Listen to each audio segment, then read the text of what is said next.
तो special report में बात देश की 3 सबसे अहम खबरों की, जो हमारे समाज के लिए, हमारी संस्कृति के लिए, हमारी सोच के लिए, हमारे देश के लिए, ताने बाने के लिए बहुत जरूरी है। आज का दिन यानी 12 मई इतिहास के पन्नों में कई वजह से याद किया जाएगा, क्योंकि आज हिंदू और मुसलमानों की आस्था से जुड़े 3 अलग अलग मामलों पर कोर्ट ने ऐतिहासिक फैसले सुनाए हैं। करीब 350 सालों से हिंदू और मुस्लिमों के बीच मंदिर और मस्जिद वाले विवाद पर वाराणसी की लोअर कोर्ट ने अहम फैसला सुनाया। ज्ञानवापी मस्जिद के तहखाने में मंदिर के प्रमाण हैं या नहीं, इसके लिए वीडियोग्राफी की इजाजत दे दी गई है, यानी जल्द ज्ञानवापी मस्जिद का संपूर्ण सच दुनिया के सामने होगा। दूसरा फैसला मथुरा में कृष्ण जन्मभूमि और ईदगाह मस्जिद को लेकर चल रहे विवाद पर आया। हाईकोर्ट ने मामले का निपटारा करने की डेडलाइन तय कर दी है, यानी अगले 4 महीने में तय हो जाएगा कि क्या मंदिर को तोड़कर मथुरा की ईदगाह मस्जिद को बनाया गया या फिर नहीं। तीसरा अहम फैसला ताजमहल पर आया। कोर्ट में ताजमहल को शिव मंदिर बताने वाली याचिका को कोर्ट ने सिरे से खारिज कर दिया, यानी ताजमहल पर विवाद को फौरी तौर पर विराम दे दिया। आज हम आपको बताएंगे काशी से लेकर मथुरा तक आए फैसलों का मतलब क्या है, हिंदू पक्ष और मुस्लिम पक्ष के लिए इस फैसले में संदेश क्या छिपा हुआ है। शुरुआत ज्ञानवापी से।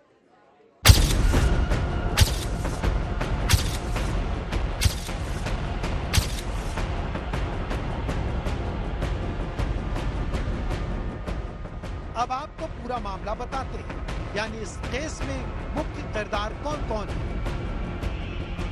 सबसे अहम किरदार हैं याचिकाकर्ता यानी श्रीमती राखी सिंह और अन्य। कोर्ट ने राखी सिंह की याचिका पर ही सर्वे का ऑर्डर दिया है। और अब बात दूसरे किरदार की, यानी ज्ञानवापी मस्जिद के सर्वे का विरोध करने वाला पत्र यानी अंजुमन इंतजामिया मस्जिद। वादी पक्ष की ओर से बैरिकेडिंग के अंदर तहखाने समेत दूसरे चिन्हित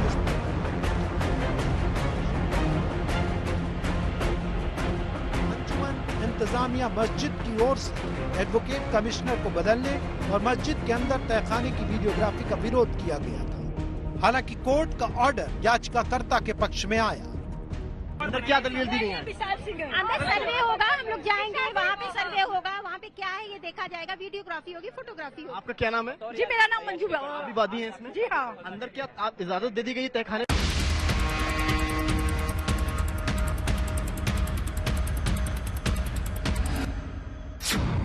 ज्ञानवापी मस्जिद पर कोर्ट का ऑर्डर।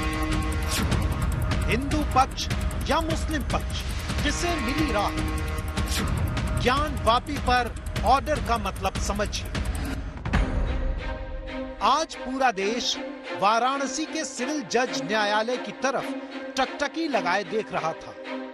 ज्ञानवापी मस्जिद पर सिविल कोर्ट के अहम ऑर्डर की घड़ी थी। जैसे ही घड़ी की सुई 2:13 पर पहुंची, ज्ञानवापी मस्जिद पर सिविल जज रवि कुमार दिवाकर ने अपना ऑर्डर पढ़कर सुनाया। ऑर्डर कॉपी का सबसे अहम हिस्सा सुनिए। अधिवक्ता आयुक्त पक्षकारों द्वारा बताए गए बिंदुओं पर फोटो लेने और फोटोग्राफी करने हेतु स्वतंत्र होंगे। अगर किसी भी स्थान पर अवरोध उत्पन्न किया जाता है, जैसे कहीं पर ताला आदि बंद कर दिया गया है, तो जिला प्रशासन को पूरा अधिकार होगा कि ताले को खुलवाकर तोड़वाकर कमीशन कार्रवाई करवाएं। ज्ञानवापी मस्जिद पर आए इस नए ऑर्डर को आप 5 बिंदुओं के जरिए पूरा समझ सकते हैं। सरल शब्दों में समझें तो इस ऑर्डर का मतलब क्या है। ज्ञानवापी मस्जिद अंदर से बाहर तक संपूर्ण वीडियोग्राफी की इजाजत मिली। बिंदु नंबर 2, ज्ञानवापी मस्जिद के अंदर बने तहखाने का सर्वे और वीडियोग्राफी होगी। बिंदु नंबर 3, वीडियोग्राफी और कोर्ट कमिश्नर पर मुस्लिम पक्ष की आपत्ति खारिज हो गई। बिंदु नंबर 4, कोर्ट ने एक विशेष अधिवक्ता आयुक्त और सहायक अधिवक्ता आयुक्त नियुक्त किया। बिंदु नंबर 5, 17 मई तक कमीशन द्वारा किए गए सर्वे की रिपोर्ट अदालत में पेश करनी होगी। अदालत के ऑर्डर पर कोर्ट कमिश्नर अजय मिश्रा की बड़ी टिप्पणियां। मुस्लिम पक्ष की तरफ से कुछ दलीलें दी गई, क्योंकि वो बहुत आपसे स्टार्टिंग से बहुत ही डिससेटिस्फाइड थे।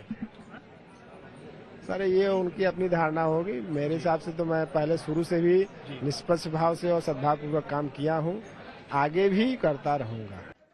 आपने कोर्ट का ऑर्डर समझा, लेकिन ये ऑर्डर कोर्ट को देना क्यों पड़ा? क्या है पूरा विवाद? ज्ञानवापी मस्जिद को लेकर कोर्ट की कानूनी जंग से कितने किरदार जुड़े हुए हैं, किरदारों की कहानी क्या है, आपको क्लियर पिक्चर समझाने के लिए हमने ये रिपोर्ट तैयार की है।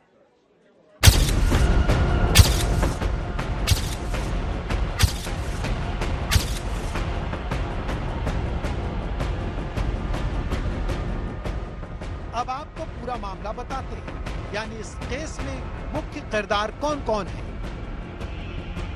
सबसे अहम किरदार हैं याचिकाकर्ता यानी श्रीमती राखी सिंह और अन्य। कोर्ट ने राखी सिंह की याचिका पर ही सर्वे का ऑर्डर दिया है और अब बात दूसरे किरदार की, यानी ज्ञानवापी मस्जिद के सर्वे का विरोध करने वाला पत्र यानी अंजुमन इंतजामिया मस्जिद। वादी पक्ष की ओर से बैरिकेडिंग के अंदर तहखाने समेत दूसरे चिन्हित स्थलों के निरीक्षण का स्पष्ट आदेश देने की मांग की गई, जबकि प्रतिवादी अंजुमन इंतजामिया मस्जिद की ओर से एडवोकेट कमिश्नर को बदलने और मस्जिद के अंदर तहखाने की वीडियोग्राफी का विरोध किया गया था। हालांकि कोर्ट का ऑर्डर याचिकाकर्ता के पक्ष में आया। अंदर क्या दलील दी गई है? अंदर सर्वे होगा, हम लोग जाएंगे, वहाँ पे सर्वे होगा, वहाँ पे क्या है ये देखा जाएगा, वीडियोग्राफी होगी, फोटोग्राफी होगी। आपका क्या नाम है? जी मेरा नाम मंजू है। आप भी वादी हैं इसमें? जी हाँ, अंदर क्या आप इजाजत दे दी गई तहखाने में जाने की? बिल्कुल इजाजत मिल गई है, कोर्ट ने न्यायालय ने हक दिया है। और बहुत लोगों के मन में सवाल है कि अब आगे क्या है। ज्ञानवापी पर कोर्ट के नए ऑर्डर का हिंदू पक्ष की मांग और मुस्लिम पक्ष के स्टैंड पर क्या फर्क पड़ेगा? क्या मुस्लिम पक्ष के पास कानूनी तौर पर कई और विकल्प मौजूद हैं? और सबसे बड़ा सवाल ये कि क्या ज्ञानवापी के बहाने अब मंदिर और मस्जिद वाली राजनीति का नया प्रयोग शुरू होगा?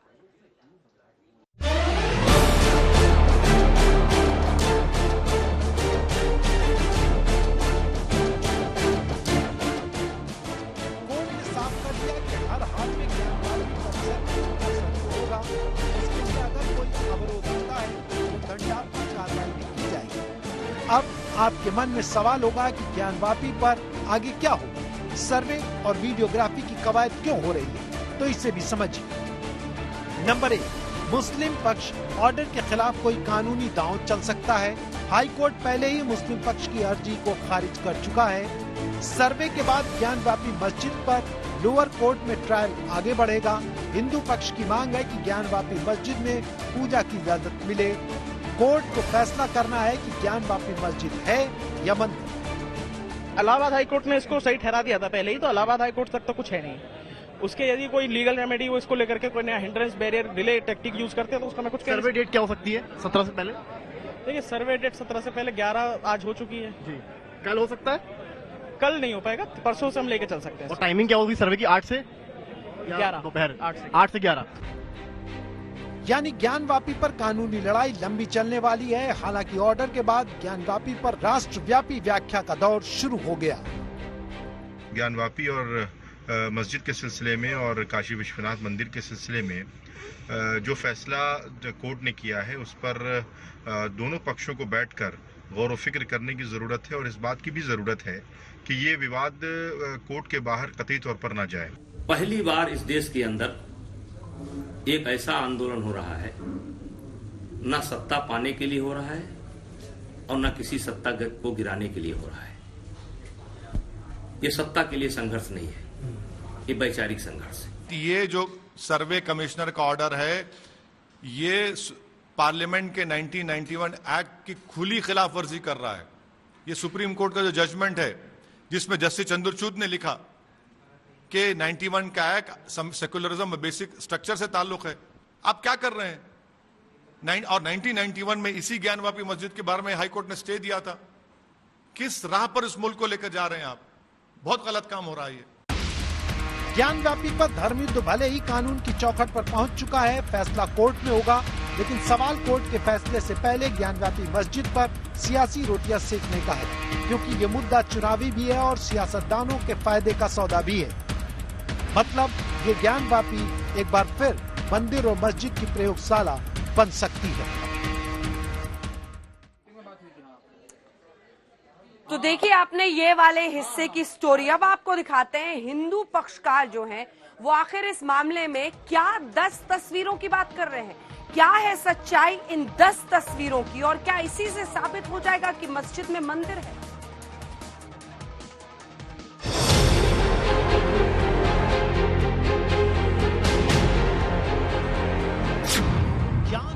मस्जिद का सर्वे कराने का मकसद क्या है?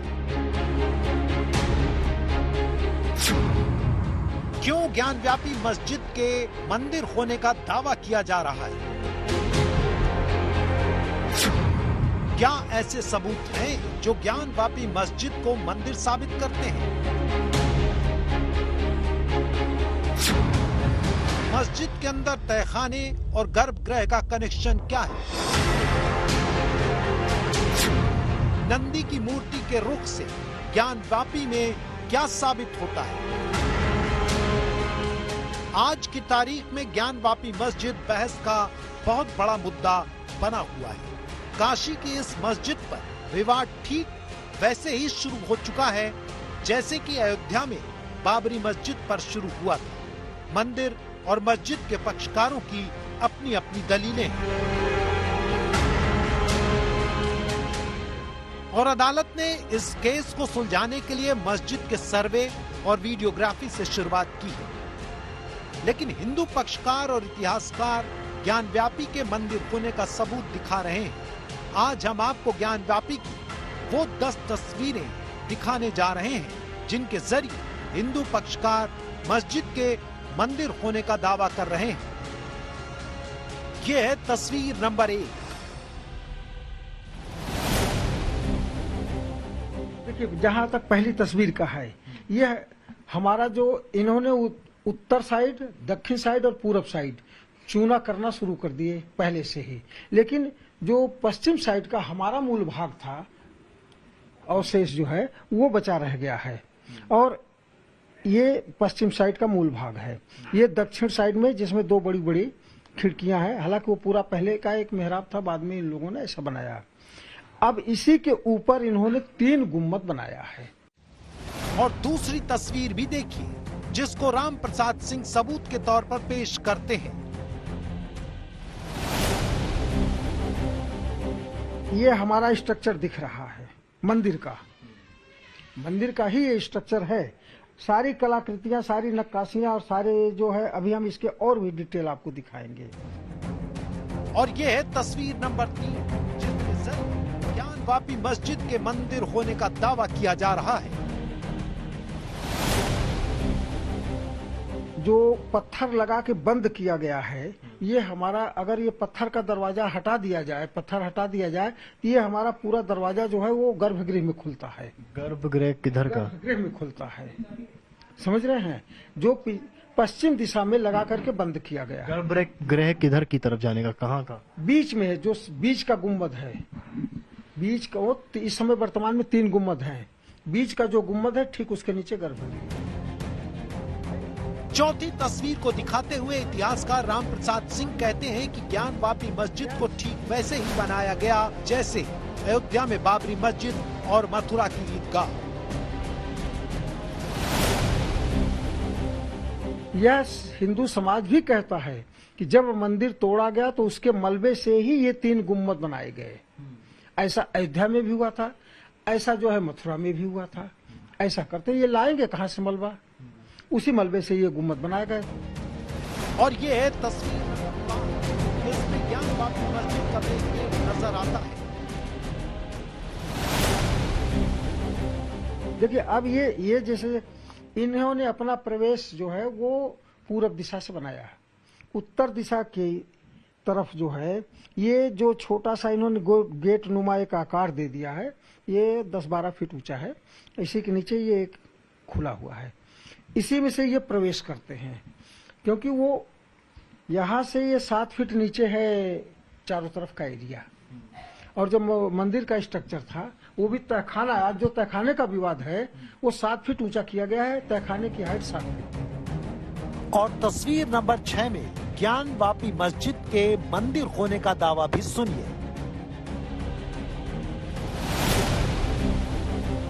नेपाल नरेश ने एक भारी भरकम नंदी जो है वो वहां से पूजित पशुपतिनाथ जी से भेज दिया वहां। अब यहाँ आया तो इतना भारी नंदी था कि वो मंडप के अंदर तो जा नहीं सकता था, तो उसको वहीं बगल में स्थापित किया गया। इतिहास इसका यही है।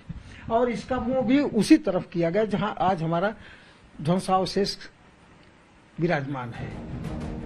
तस्वीर नंबर 7 में ज्ञानवापी के उस तहखाने का सच है जो अभी सबसे ज्यादा विवाद की जड़ बना हुआ है। तहखाने के अंदर जो हमारे टूटे फूटे पत्थरों के अवशेष रखे गए हैं। किसकी तस्वीर, किस भगवान की है? ये पत्थर रखे हैं, पत्थर है सब। मुझे तो किसी भगवान की तस्वीर लग रही है। आप देख रहे हैं ना, बहुत सारे अवशेष। ये इसी पर हम लोग कह रहे हैं कि आप वीडियोग्राफी करा लीजिए ताली खुलवा करके। तस्वीर नंबर 8 ये है श्रृंगार गौरी की तस्वीर। ये केस चल रहा है, ये सीधे सीधे श्रृंगार गौरी का मामला की तस्वीर है। सारे फोटो 91, 92, 93 के आसपास ही लिए गए हैं और उस समय लकड़ी और बांस बल्ली का लगा के बैरिकेटिंग किया जाता था। धीरे धीरे जैसे आंदोलन बढ़ता गया तो बैरिकेटिंग की भी कई चरणों में बदलती चली गई और उसके मजबूत कवच दिया गया। अब ज्ञानवापी मस्जिद के मंदिर होने का दावा नंबर 9 भी देखिए। श्रृंगार गौरी से जब आगे बढ़ेंगे तो बाएं तरफ मुड़ेंगे, बाएं तरफ बीच में गलियारा भी है। अब ये जो ज्ञानवापी कूप 400 साल पहले ऐसा स्ट्रक्चर नहीं था, ना मंडप था ना कूप था। आज वो कुएं का रूप दिया गया है। उस समय बहुत बड़ा एक गड्ढा था। तस्वीर नंबर 10 नंदी की वो तस्वीर जिसके जरिए हिंदू पक्ष मस्जिद को मंदिर बताने का एक और बड़ा दावा कर रहा है। हमारा मूल ज्ञानवापी मंदिर है भगवान विश्वेश्वर का, ये उसी की तरफ नंदी का मुंह है। मतलब आज के टर्म्स में मस्जिद की तरफ है? नहीं, शुरू से ही स्थापित ही वही हुआ है, उसी की तरफ मुंह करके। वो बराबर जो है एक सिग्नल था नंदी का कि वो नंदी इसीलिए दिया गया था कि इस मंदिर का जब भी उद्धार होगा वो वही होगा और नंदी का मुंह उसी तरफ रहेगा। काशी विश्वनाथ विश्वेश्वर।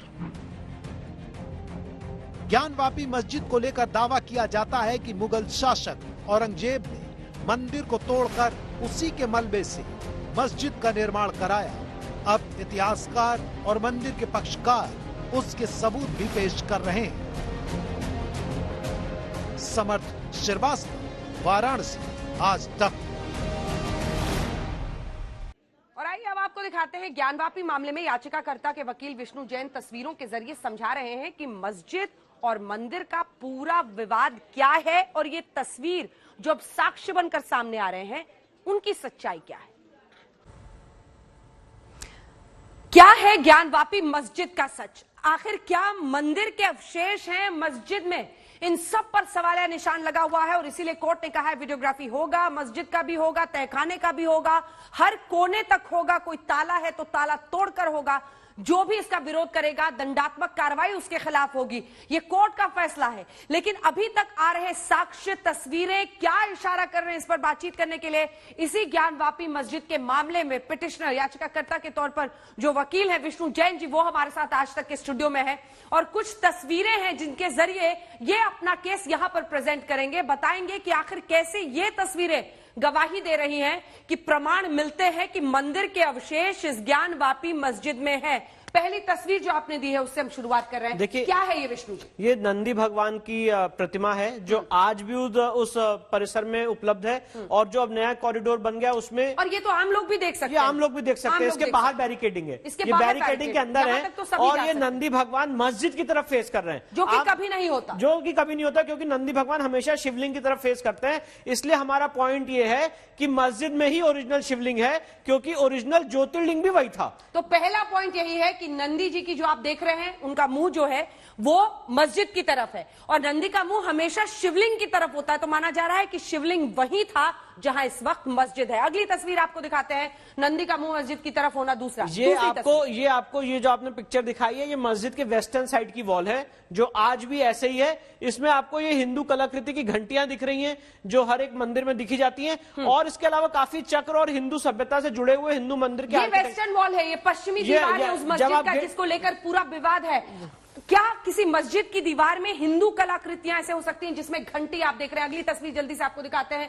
पूरी हिंदू कलाकृति है, इस्लामिक आर्किटेक्चर ये नहीं है, ये दूसरा पॉइंट है उनका। अगली तस्वीर हम आपको दिखाते हैं, ये देखिए, इसके बारे में ज्ञानवापी कूप और मंडप के बारे में ज्ञान कूप है, ये ज्ञान कूप है और ये मंडप है। और ये उसके बाद जब औरंगजेब ने डिमोलिश कर दिया तो उसके बाद भी हम वहां पे पूजा करते थे और वहां पे ये ज्ञानकूप रहता था। और इसकी पिक्चर 1970 में ली गई है और अब उस प्लेस का कैरेक्टर बदल दिया गया, ये उसका प्रमाण है। अगली तस्वीर जल्दी से दिखाइए, एक एक करके तस्वीर। ये जो हम गुंबद दिखा रहे हैं ऊपर मस्जिद के, जो गुंबद है उसके बारे में क्या कहें? देखिए, बहुत इंपॉर्टेंट तस्वीर आपने दिखाई है। ये जो गुंबद हैं, ये गुंबद कोई अपने सेल्फ क्रिएटेड आर्किटेक्चर पे नहीं खड़े, ऑलरेडी प्री एग्जिस्टिंग वॉल पे खड़े हुए हैं। और जो मस्जिद की वेस्टर्न वॉल है उस पे गुंबद खड़े हैं। अभी आपने मस्जिद की वेस्टर्न वॉल भी दिखाई थी, तो ये तस्वीर उसको दिखाता है कि ये जो गुंबद है ऑलरेडी प्री एग्जिस्टिंग स्ट्रक्चर पे बनाया गया है। और वो प्री एग्जिस्टिंग स्ट्रक्चर आपका दावा है कि मंदिर की दीवार है। अगला दिखाइए, अगली तस्वीर दिखाइए, ये देखिए, ये तहखाने की तस्वीर है जो बंद है, जिसके अंदर हमें जाना है और देखना है कि उसके अंदर क्या है। और आज कोर्ट ने कह दिया ताला है तो ताला तोड़ो, ताला है तो तोड़िए। तो अगली तस्वीर जल्दी से दिखाइए,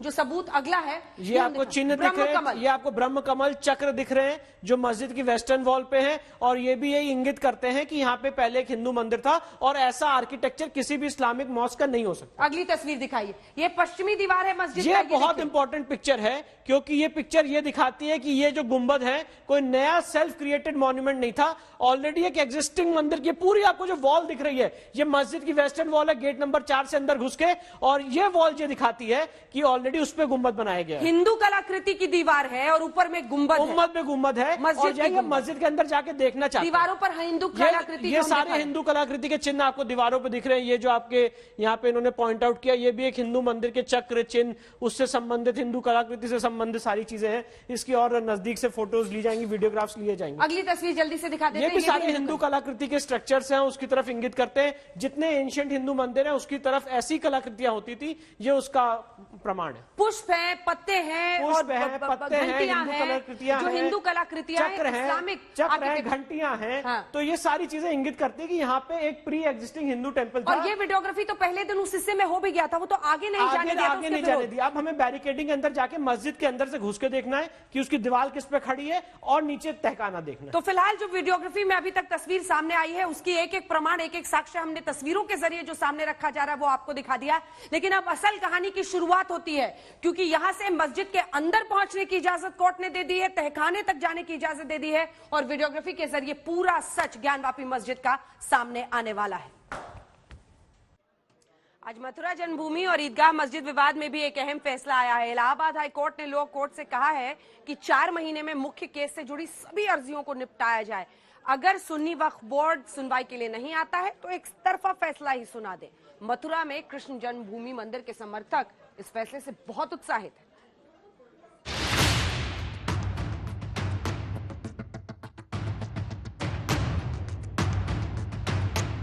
यह है मनीष यादव, कृष्ण जन्मभूमि से मस्जिद को हटाने का मुकदमा लड़ रहे हैं। इनकी याचिका पर ही इलाहाबाद हाई कोर्ट ने आज अपना फैसला सुनाया। माननीय न्यायालय मथुरा में जो वाद दायर किया हुआ है मेरे द्वारा, उसके एक समय सीमा निर्धारित हो कि डिस्ट्रिक्ट कोर्ट एक निर्धारित समय के अंदर उस वाद में निर्णय ले कि उसको क्या करना है और विवादित ढांचे का मौके मुआयना कराया जाए। और हाई कोर्ट जिस प्रकार अयोध्या का सीधा ट्रायल अपने बेंच में कराया था, वैसे ही मथुरा जो मंदिर का विवाद है उसका सीधा ट्रायल हाईकोर्ट अपनी निगरानी में करवाए, ताकि एक जो हिंदू सनातन संस्कृति है उसको न्याय मिल सके और एक निर्धारित समय में इसका निस्तारण हो। बहुत लंबे समय तक इस मामले को न खींचा जाए, जल्द इसका निस्तारण हो, ये मेरी हाईकोर्ट से प्रार्थना है। इसी के जवाब में हाईकोर्ट ने कहा कि 4 महीने में मुख्य मुकदमे से जुड़ी सभी अर्जियों को निपटाया जाए। सुन्नी वक्फ बोर्ड सुनवाई में ना आए तो एक पक्ष को सुनकर फैसला सुना दे। कोर्ट ने 2 एप्लीकेशन का निस्तारण 4 माह के लिए कर दिया है। कौन कौन से एप्लीकेशन है? एक एप्लीकेशन वो है कि इसी से रिलेटेड जितने भी वाद वहाँ हैं उनको आपस में एक साथ इसी के साथ जोड़ दिया जाए, नंबर 1 कनेक्ट कर दिया जाए। और दूसरा ये है कि जो इंटरिम इंजंक्शन की एप्लीकेशन पेंडिंग पड़ी है against the UP Sunni Waqf board, central Waqf board के खिलाफ, उस पर जो है सुनवाई कर दे। तो अब उनको प्रवेश निषेध की बात हुई है? अब उसमें नहीं, प्रवेश निषेध की एप्लीकेशन वहाँ विचाराधीन है, उसको 4 माह के अंदर तय करने की बात करिए। मथुरा में कृष्ण जन्मभूमि और ईदगाह मस्जिद 13.37 एकड़ जमीन पर अगल बगल बने। 1968 में हुआ समझौता इसका आधार है, लेकिन अब इस समझौते को भी चुनौती दी जा रही है और काशी की तरह मथुरा में भी वीडियोग्राफी करके मस्जिद में मंदिर के सबूत जुटाने के लिए कोर्ट का आदेश पाने की कोशिश हो रही है, जबकि ईदगाह मस्जिद इसके विरोध में है। देखिए 1967 में एक केस दाखिल किया गया और 1968 में उसको कंप्रोमाइज करा लिया गया और 1973 में उसकी डिग्री करा ली गई। तो वो एक बड़े षड्यंत्र के तहत ये बड़ी जल्दी शीघ्रता के साथ करा गया। क्यों इतनी जल्दी करा गया? तो इसमें कोई लोगों का षड्यंत्र था। असल में जो कंप्रोमाइज होना चाहिए था वो श्री कृष्ण जन्मभूमि ट्रस्ट करता, लेकिन ये कंप्रोमाइज हुआ है वो श्री कृष्ण जन्मस्थान सेवा संस्थान ने किया है। तो संस्थान को अधिकार नहीं है, ट्रस्ट को अधिकार था। तो संस्थान ने ट्रस्ट की संपत्ति को कंप्रोमाइज कर दिया, तो वो हमको मिलना चाहिए। कल हमने जो प्रार्थना पत्र लगाया था, एक एफिडेविट लगाया था और उसके साथ हमने बनारस के सिविल जज महोदय का ऑर्डर भी लगाया। हमारा कहना है कि भाई सेम पैटर्न का केस है, जैसे सर्वेयर वहाँ भेजे गए हैं, जैसे कमीशन नियुक्त किए हैं, तो यहाँ भी कमीशन नियुक्त किया जाए, वहाँ की वीडियोग्राफी हो जाए। पहले भी हमने मांग की है, फोटोग्राफी हो जाए। बिल्कुल निराधार उनकी बातें हैं। साईं मस्जिद ईदगाह अपनी अलग जगह है, अलग जितना ज़्यादा प्रमाण है। 5 वक्त की वहाँ नमाज होती है, यह श्री के जन्मस्थान है, भव्य मंदिर बना हुआ है, वहाँ पूजा अर्चना चलती है। 1968 में समझौता हुआ, उसको इनको चैलेंज करने का कोई अधिकार इसलिए भी कानून नहीं है कि वो जन्मभूमि ट्रस्ट और सेवा संघ और साईं मस्जिद ईदगाह के बीच में हुआ। या तो सेवा संघ या ट्रस्ट के लोग उसको चैलेंज करते या साईं मस्जिद ईदगाह के लोग चैलेंज करते। जब वहाँ ट्रस्ट ऑलरेडी बना हुआ है, वो रन कर रहा है, उनको कोई आपत्ति नहीं है। दोनों की सीमाएं अलग हैं। साईं मस्जिद ईदगाह अलग है और श्री कृष्ण जन्मस्थान अलग है, दोनों के रास्ते अलग हैं। वहाँ भव्य मंदिर बना हुआ है, यहाँ पूजा अर्चना जारी है। और जिस 13 एकड़ 37 डेसिमल का आप जिक्र करते हैं, उसकी आप किसी भी मामले में आज तक चौहद्दी सीमाएं नहीं बता पाते। वो कहाँ पे है, कौन सी जगह है। मथुरा जन्मभूमि मामले में कुल 10 से ज्यादा मुकदमे चल रहे हैं, जिनमें मुख्य रूप से 2 या 3 तरह की मांग है। एक, मस्जिद की जमीन मंदिर को लौटाई जाए। 2, 1968 में मंदिर और मस्जिद के बीच हुआ 13.37 एकड़ जमीन का बंटवारा समझौता गलत है। और 3, मस्जिद में मुख्य गुम्बद के नीचे कृष्ण भगवान का गर्भगृह है, खुदवाई करवाकर जांच हो। इनमें से बहुत सारे मुकदमे 2020 के आसपास हुए हैं, जिनमें से एक प्रमुख मुकदमे पर 19 मई को फैसला आना है। अयोध्या के बाद मथुरा और काशी के मंदिर निर्माण का एजेंडा जोरों पर है। फैसला अदालत को करना है, लेकिन तरह तरह के मुकदमे आम लोगों के बीच मंदिर के मुद्दे को सामाजिक और राजनीतिक मजबूती देने का काम भी करते हैं। प्रयागराज से संतोष शर्मा के साथ मथुरा से मदन गोपाल शर्मा, आज तक। हमने आपको ज्ञानवापी मस्जिद पर कोर्ट ऑर्डर की डिटेल रिपोर्ट दिखाई, मथुरा कृष्ण जन्मभूमि को लेकर हाईकोर्ट के फैसले के बारे में बताया। अब आपको एक और फैसले के बारे में बताते हैं। ये फैसला ताजमहल पर डाली गई एक याचिका पर हाईकोर्ट का है। आखिर कोर्ट ने याचिका खारिज करने से पहले याचिकाकर्ता को पीएचडी करके आने की नसीहत क्यों दे दी, ये रिपोर्ट देखिए।